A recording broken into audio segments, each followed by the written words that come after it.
سيبك من الكلمتين اللي هما لا بيقدموا ولا بيأخروا دول. الدنيا جاية عليا، الناس مش حلوة، البلا بلا بلا دي.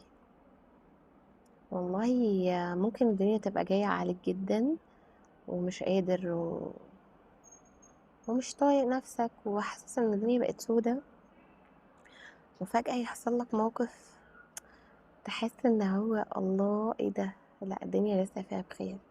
هي الدنيا فعلا لسه فيها خير على فكرة. ان انا مثلا حصل لي موقف من كام يوم، كنت متضايقة قوي ومخنوقة وحاسة ان الناس للأسف مش احسن حاجة، او انا اديت لناس قدر هما ما كانوش يستاهلوش. فيعني كنت بتعافى من الموقف ده.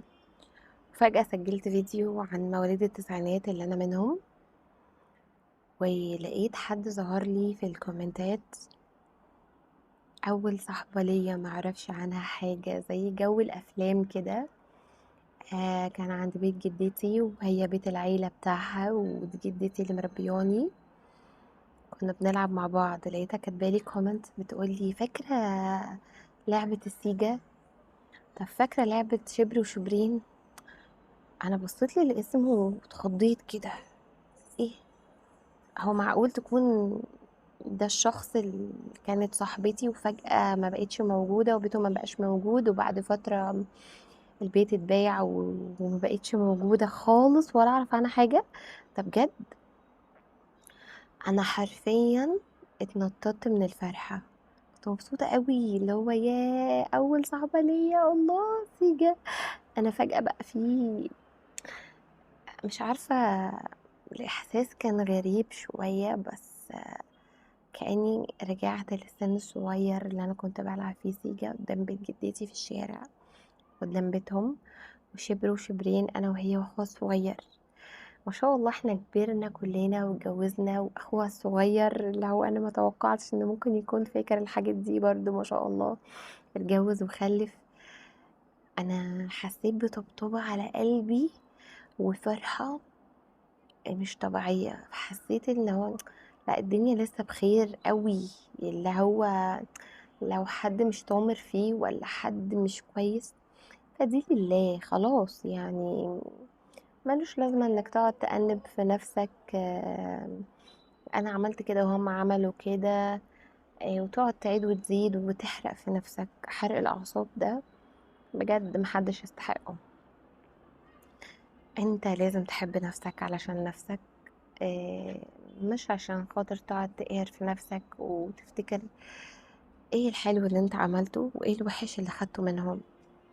لا، بص ببصة امل لأي حاجة، هتلاقي والله حاجة فجأة ظهرت لك، خليتك مبسوط وفرحان وبص لأقل حاجة في ايدك هتلاقي نفسك بتقولي الحمد لله. وحتى لو مفيش حاجة ظهرت لك وقتها، دايما خلي في لسانك وردد كلمة الحمد لله، بس وانت راضي وانت مبسوط. والله الفيديو ده انا صورته وانا قاعدة كده المغربية، وحابة ان انا اعمل كل ما بقى قادرة اتكلم فيديو كده يكون فيه شوية تفاؤل وشوية ايجابية.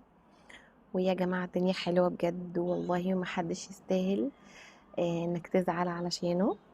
لو حد يستاهل فهو نفسك بس اللي انت تزعل عليها، وبتزعل عليها برضو حاجة وقت مؤقت، وترجع تاني تقف على رجلك وتكون بخير ومبسوط و...